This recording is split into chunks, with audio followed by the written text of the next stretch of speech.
Zero Covid policy, यानी कि चीन की एक ऐसी सरकारी नीति जिसके तहत कोशिश ये होती है कि वहां पर कोविड एक भी व्यक्ति को न हो। अब इसके लिए कई सख्त नियमों का पालन करना होता है कि जरा सा शक हो जाए तो अस्पताल में भर्ती होना पड़ेगा, रोजाना टेस्ट करने होंगे, अगर किसी को कोविड हो जाए तो उसे पूरी तरीके से अलग थलग कर दिया जाएगा। चीन में इसी नीति का पालन हो रहा है। लोग महीनों से घरों में बंद थे, बाहर निकल नहीं सकते थे, लेकिन यही जीरो कोविड पॉलिसी चीन को भारी पड़ गई। कैसे, समझाते हैं। चीन में मौजूदा हालात के लिए कौन जिम्मेदार है? क्या ये कोई नया वायरस है या फिर पुराना ही कोई स्ट्रेन? जब चीन में लगातार इतना सख्त लॉकडाउन लगा था तो फिर ये वायरस कैसे फैला? दरअसल चीन में कोविड के केस बढ़ने का सिलसिला तब से शुरू हुआ जब से चीनी सरकार ने सख्त लॉकडाउन में ढील देनी शुरू की। उसके बाद से संक्रमण ने तेजी पकड़ी। चीन में पिछले 3 साल से जीरो कोविड पॉलिसी थी, जिसमें किसी भी बढ़ते संक्रमण को रोकने के लिए बेहद कठोर तरीकों का इस्तेमाल किया जाता था। लक्षण नहीं होने पर भी जबरदस्ती अस्पताल में भर्ती किया जाता था। छोटे छोटे मामले होने पर भी सख्त लॉकडाउन लगा दी जाती थी। जिन पर पॉजिटिव होने का शक होता था उनको और उनके संपर्क में आने वाले लोगों को लंबे आइसोलेशन में रखा जाता था। विदेशी सैलानियों को 10 दिन का आइसोलेशन लेना पड़ता था। चाइना ने शुरू से जीरो कोविड पॉलिसी अपनाई थी और वो शुरू में ठीक रही, लेकिन उससे कुछ हद तक अब नुकसान हो रहा है। एक चीज तो ये है क्योंकि उन्होंने उनके अगर 1-2 केसेस भी हों तो वो पूरा लॉकडाउन कर देते थे, वायरस को फैलने नहीं देते थे। तो उनकी कम्युनिटी में, आम आदमी में कोई नेचुरल इम्यूनिटी नहीं है, वायरस फैला नहीं है और लोगों को आम इम्यूनिटी नहीं हुई है।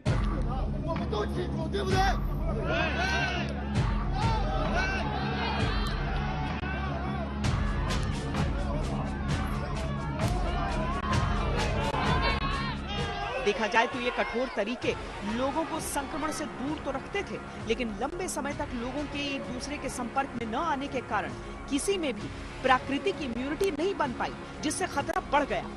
ऐसे में जैसे ही वायरस को इन्फेक्शन फैलाने का मौका मिला, उसने सारी सीमाएं तोड़ दी। मार्च अप्रैल में ऐसा पहली बार हुआ जब चीन में पहला कोरोना विस्फोट हुआ। 2 साल पहले सिचुएशन थी भारत में, 2020 में वैसी ही सिचुएशन है कि कई लोग ऐसे जिनको कोविड से एक्सपोजर बिल्कुल भी नहीं हुआ। दूसरा, उनकी जो वैक्सीन है उसकी एफिकेसी इतनी एस्टैब्लिश नहीं है, तो जिन लोगों को वैक्सीन लगा है उसको उनमें भी इस प्रोटेक्शन नहीं है ज्यादा। तीसरी, उनका वैक्सीन अपटेक इतना ज्यादा नहीं है। अगर हम डेटा देखें बुजुर्ग लोगों में या जो जिनकी उम्र 60 साल से ज्यादा है या जिनको कोमॉर्बिडिटीज हैं, उनमें वैक्सीन अपटेक बहुत कम है।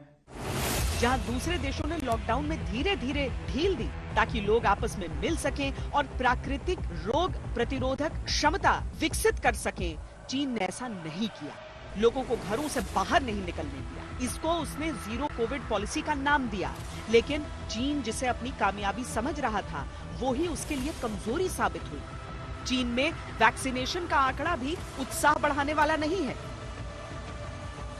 उनका ये मानना है कि हमारे यहाँ नंबर ऑफ केसेस क्यों बढ़े हैं, क्योंकि हम लोगों ने, चाइना वालों के लोगों का कहना है कि हम लोगों ने वहाँ पे लॉकडाउन लगवाया था और बिकॉज ऑफ द लॉकडाउन लोग घर में बिल्कुल पैक हो गए, बाहर निकले नहीं, तो उनकी वजह से उनके बॉडी के अंदर नेचुरल इन्फेक्शन नहीं आया। और ये माना गया है और ये साइंटिफिकली भी प्रूवन है कि नेचुरल इम्यूनिटी किसी भी वायरल या बैक्टीरियल इन्फेक्शन से बॉडी के अंदर आएगी तो वो काफ़ी लंबे टाइम तक रहती है as compared to the vaccine. Vaccine की एंटीबॉडी बॉडी के अंदर हो सकता है 1 साल, 2 साल, 3 साल रहे, लेकिन जब बॉडी के अंदर नेचुरल इन्फेक्शन होता है उसकी जो एंटीबॉडी होती है वो काफ़ी लंबे टाइम तक रहती है, और जितने लंबे टाइम तक एंटीबॉडी रहेगी आपके अंदर बॉडी के अंदर प्रोटेक्शन रहेगी। तो उनका यह मानना है कि हम लोगों ने पैक किया है तो उसकी वजह से हमारे यहाँ इम्यूनिटी कम है। तो नंबर ऑफ द केसेस जो हैं इस ओमिक्रॉन वेरिएंट के ज़्यादा हैं।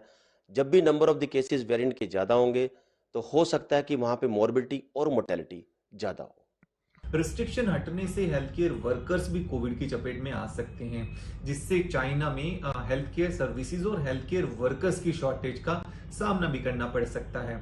इसके अलावा हाल ही में की गई वैक्सीन स्टडीज और रिपोर्ट्स के अनुसार चाइना में यूज की गई कोविड वैक्सीन डेथ के अगेंस्ट मात्र 61% इफेक्टिव है और हॉस्पिटलाइजेशन के अगेंस्ट मात्र 55%। इससे वैक्सीनेटेड सिटीजन्स में भी इन्फेक्शन के चांसेस काफी हाई हैं। ऐसे में रिस्ट्रिक्शंस के साथ साथ एक स्ट्रॉन्गर वैक्सीन पॉलिसी के जरिए ही चाइना के न्यू कोविड वेव्स को कंट्रोल किया जा सकता है। ऐसे हालात में जब ओमिक्रॉन जैसा कोई वायरस ऐसे समूह में पहुंच जाता है जहां इम्यूनिटी नहीं बनी होती, तो वो भयंकर नुकसान पहुंचाता है। कुछ यही हाल हांगकांग और दक्षिण कोरिया में भी हुआ था।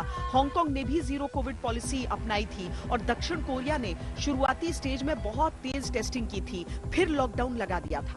नतीजा ये कि जब वायरस ने संक्रमण फैलाया तो लाखों लोगों की मौत हो गई। चीन ने करीब 3.5 बिलियन डोज वैक्सीन अपनी आबादी को लगाई थी, लेकिन कम ही बुजुर्गों को वैक्सीन की डोज दी। इसके अलावा चीनी वैक्सीन सिनोवैक और सिनोफार्म की प्रभावशीलता पर भी सवाल उठे। कितने लोगों को बूस्टर डोज दी गई, इसका भी कोई आंकड़ा नहीं रखा गया।